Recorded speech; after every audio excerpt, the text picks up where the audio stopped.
Hello everyone, thanks for tuning in to today's video. We're going to have a look at the weather for the 10 to 14 days for today's video. Day 10 will take us to the 30th of October.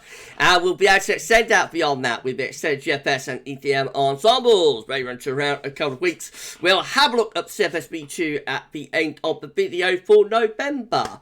And I shall get on that for you in a moment. Just to say that the first video release today was our 6 AM UK weather forecast. And we've also released Jeremy Friday as well. Please check out those two videos if you would like to do that. Like, share and subscribe on all of today's videos and content. And thank you so much everybody for doing that for GavsWeatherVids. Get your teeth in, Gav. We're going to be live at 10 PM. So I haven't had a Friday night live stream for ages and ages and ages, what with one thing or another, but we have got one coming up for you tonight, so I shall see you live a little bit later on. Right, going to start off with Storm Babet. So more heavy rain is pouring across the central swathe of the country. Been on all day across parts of East Anglia, Lincolnshire, Yorkshire, up into Northern England, and then over Pennines into North West England and North Wales, and into Ireland as well. This swathe of rain just hasn't really moved all day, so it's been thoroughly wet through the central swathe. The rain has eased off across eastern Scotland, but we'll be back on tomorrow. And down in the south, it's actually turned drier there, but we have got a few heavy, perhaps even thundery showers developing across more southern counties. So, quick look at the weather warning. So, here's today's rash of warnings. Various yellow and amber warnings for both wind and rain. But tomorrow, the red warning is back. So, yes, we've got amber and yellow warnings again across most parts of the country for rain and wind tomorrow. But the red warning is back for eastern Scotland. This was brought in today, actually. And, again, it's similar area to where we have the red warning yesterday and overnight, which is like north of Dundee and south of Aberdeen and whatnot through this eastern part of Scotland. So it's valid from midnight tonight until midnight on Sunday, basically. They're saying further heavy rainfall is expected to lead to severe flooding and disruption. And again, there is an ongoing danger to life from fast flowing and deep flood water. Unfortunately, we have had two fatalities so far with Storm Babet. And, please take care out there, everybody. This is a nasty weather event that is occurring across the country from Storm Babet. The worst should be over by the end of tomorrow, so Sunday should be a drying up day, but we have got more wet weather to come next week. More about that later on in the video. Right, just have a quick look at Tropical Atlantic. So we still have Tropical Storm Tammy here, giving maximum sustained winds of 65 miles per hour with a minimum set pressure of 1,000 millibars. So Tammy is still forecast to become a hurricane. Current position of Tammy is just here. This storm is expected to move northwards and become a hurricane over the weekend, ending up somewhere to the southeast of Bermuda by the middle of next week. If we go to discussion, we can see this is expected to become a high-end Category 1 hurricane now, with maximum sustained winds of 90 miles per hour. So that's not too far away from becoming Category 2 hurricane, actually. And obviously we will be keeping a close eye on Tropical Storm, perhaps Hurricane Tammy, in the next few days. Section temperature has ticked up ever so slightly. We're now sitting at 13.3, about 2.8 degrees above 61 to 99 average. That's provisional to yesterday, to the 19th of October. That's going to probably tick up a little bit more actually the next day or so, but should start coming down again as we get to the end of the weekend and into next week. These are the GFS upper air temperature and precipitation ensembles for the next couple of weeks. Looking at London today, red line is the 30-year upper air temperature average for London.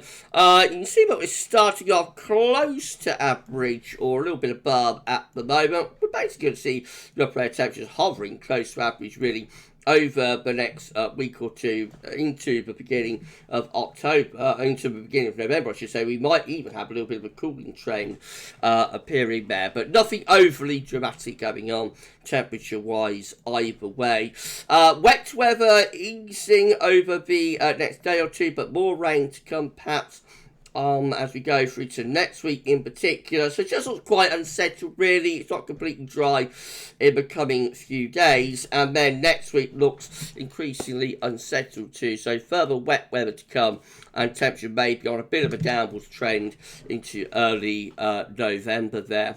Temperature anomalies from the 20th, 28th of October, a bit above average for England and Wales, near normal for Scotland. Precipitation anomalies 20th, 28th of October, wetter than normal in most places. Latest Windflow Map from nullschool.net showed that the centre of storm Babet is now through central parts of the country. To the north of it, we're bringing this strong easterly wind. So not only is it very wet through central regions, it is also very windy as well. Suffice to say, if this was winter, this would probably be a big deluge of snow through central and northern regions anyway. Down in the south, it is milder still, with the wind coming more from a southerly direction on the southern side of Storm Babet.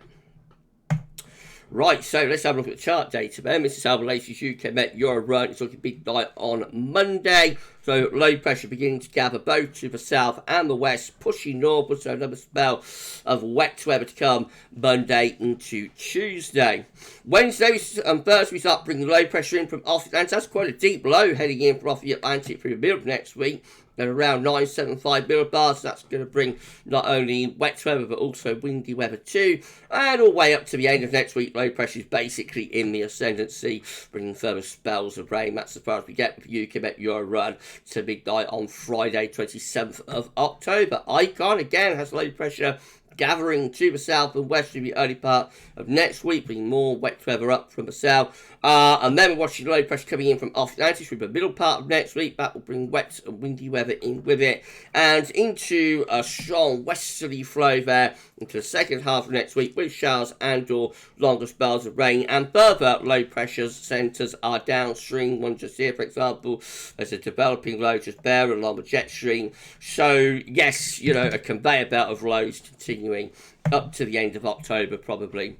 The GFS midnight run, low pressure again, sitting to our south and west on Monday. That pushes north, so we go from Monday to Tuesday, bringing further wet weather with it. And then low pressure will be driving in from off the Atlantic as we go through the middle of next week. There is Hurricane Tammy, by the way, moving into the middle of the North Atlantic by the middle of next week, and that just keeps the unsettled weather going actually. So you know, it will pep up jet stream a little bit more, and as we get to the end of next week and into the final weekend of October, low pressure is never far away, bringing further wet and windy weather in from the Atlantic with it. That's day 10, low pressure still in the ascendancy.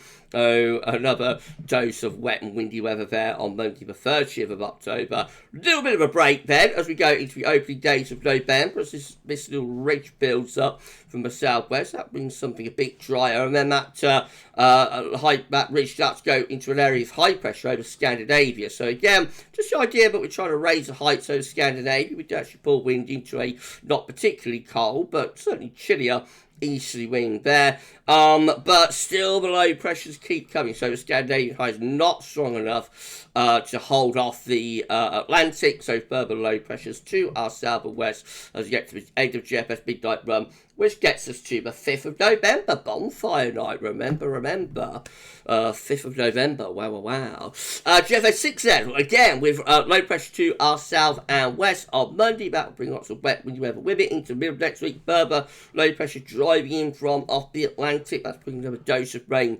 wind through the middle part of next week. And then the low pressures keep coming. This is a vigorous low here, but I think contains the remains of Tammy, actually. This low here, I reckon that's got the remains of Tammy associated with it, if you follow this back. So there's Tammy just there on Thursday the 26th of October.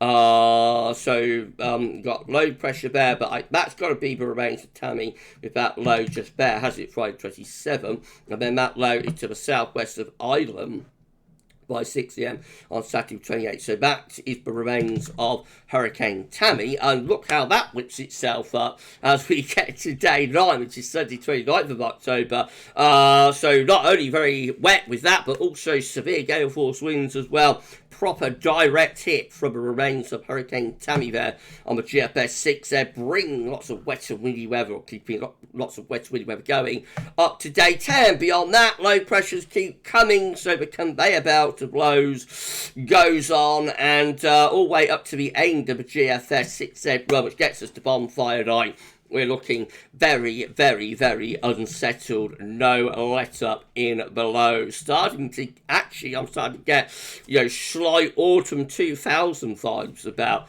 all of this. Let's hope not, but we did predict a warm and a wet autumn, and we certainly had the warmth, and now we're seeing the wet. So let's hope this isn't another autumn 2000 developing. If you enjoyed the video, please can you like, share, and subscribe. Thank you so much, everybody, for doing that. Why not drop a comment and let us know what you think about this and all about the video. Don't get to your friends about GavsWeatherVids, like so everyone, but doing that, around 45 subscribers will get us to 17.1k, so please give us a sub. Thank you so much, everyone. Right, GM, again with low pressure to both south and west on Monday, bringing plenty of unsettled weather with it, and then low pressure keeps on coming as we go through the middle of next week, so further wet and windy weather on the way, all the way up to day 10, and no real let up, so low pressure keeps the unsettled conditions going, and there is more low pressure downstream as well, with BGM suggesting, I think, that the unsettled weather will probably carry on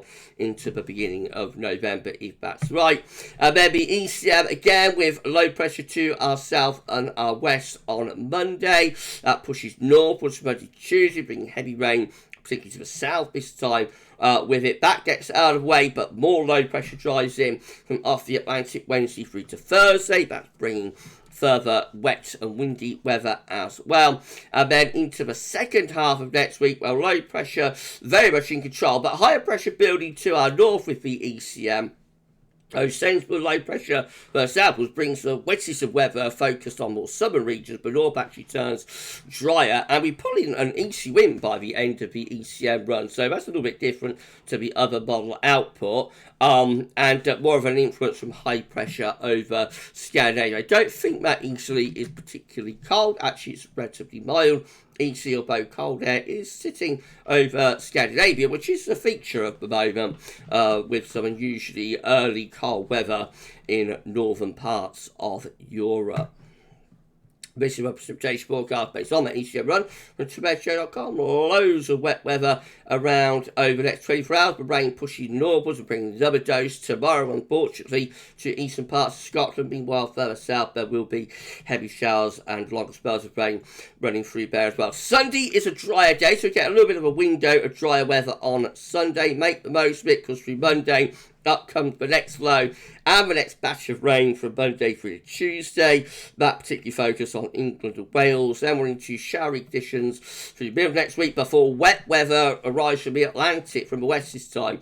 So wet and windy into the middle of the second half of next week, with further showers and or longer spells of rain continuing up to day 10. By day 10, remember, we're pulling wind into that easterly, starting to raise the heights a little bit to the north. These are the options on the table within the ECM Ensembles day 4, day 10. Gets us to the 30th of October. 31 members of the ECM Ensembles with deep low pressure in from off the Atlantic there, keeping the deluge going. A little bit of blocking to the north, but not strong enough to hold off the Atlantic. And then we've got 20, a minority option, with below pressures areas further southwards and stronger high pressure to our north and northwest, so that get wind into the east, turning drier. Potentially a little bit colder there as well. It does suggest, there's 22 maps, so it does suggest that the operational run today, so this scenario here, is not the majority option within the ECM ensembles. The majority option is actually wetter, windier, more unsettled. I would say it's an outlier because there's 20 members going in the same direction, so the operation really is not an outlier, but it's not the majority option within the ECM ensembles there. In 2 weeks' time, these are the options that we've got. gets us to the 4th of November. 13 members of the ECM ensembles with high pressure to the south, low pressure is away to the northwest. So it's turning drier in the south, and it should be quite mild as well. The winds coming in from west or from the southwest, but 9 with low pressure over into the east of the country, so that's going to be cool and unsettled as well. We've got 8 with a large area of high pressure way to our north-northwest. That brings the wind in from a northeasterly direction. That could be drier but colder. We've got another 8 with high pressure to our east and away to the west, low pressure to the south, so that would bring probably like a southerly influence. That should be quite mild, but could be wet for the south. We've got 7 with a Scandinavian high, winds coming in from the east. That's going to be dry but cold. And then we've got 6 with a ridge building from the southwest to the east. So lots of options there. Most of them seem to involve a rising pressure, though. So it is possible. We've talked about this in the videos recently. It is possible that the first week of November might yield some higher pressure and bring some drier conditions, although it is by no means certain. CFS meets you finally for November. This is today's latest 700 millibar height anomaly, showing high pressure to our north and over Scandinavia as well. That brings the wind in from the east potentially, but we have also got low pressure to our south and southwest, so that could provide like a southeasterly component to the air mass. The temperature anomaly is a little bit above average for November. And no particular signal for precipitation, but I would have thought a relatively drier month would be likely. Notice Scandinavia looks a little bit drier than average. However, with below pressure just to our west-southwest, that could continue to throw up bands of rain. And of course, with the blocking to the northeast, those weather fronts and whatnot might become slow moving again. So perhaps another deluge month in November. We shall see. And time as ever will tell. Remember, they've changed. Those charts change daily. No, could look different when that updates again. So, we're done. If you've enjoyed the video, please do like, share, subscribe. Thank you so much for doing that. Why not drop a comment? Let us know what you think about this and all of our videos. And don't forget to tell friends about GavsWeatherVids. And we thank you so much, everyone, for doing that for us. Right, I'll just tell you what's coming up. Well, we've got the live stream at 10, of course. So I'll see you later on. That'll just coming up over the weekend. Tomorrow we've got 6 AM UK weather forecast. There'll be the EC42 day for the UK and Ireland. We've got weekend forecast and 10 to 14 day with all of the regular features on the way. Sunday, 6 AM UK weather forecast. We've got the 8th winter 2023-24 update. Epic. Gonna have plenty of stratospheric data for that one. Haven't looked at the stratosphere too much with the winter update so far, but we've got plenty to come stratosphere-wise in the 8th winter update, as well as all of the rest of the stuff that we always look at in winter updates. And then we'll be live at 6 PM on Sunday, so we'll have a chat about the 8th winter update. We'll do a 10 to 14 day, and we'll show you some long range from the CFS and from the Beijing Climate Centre. So Sunday's live is going to be absolutely epic. And I shall see you over the weekend, either for videos or for the live stream at 6 PM on Sunday. But don't forget, we are live tonight at 10. So if you're around the channel later on this evening, then I shall see you a little bit later on. For this one, that's all for now. And thanks for watching.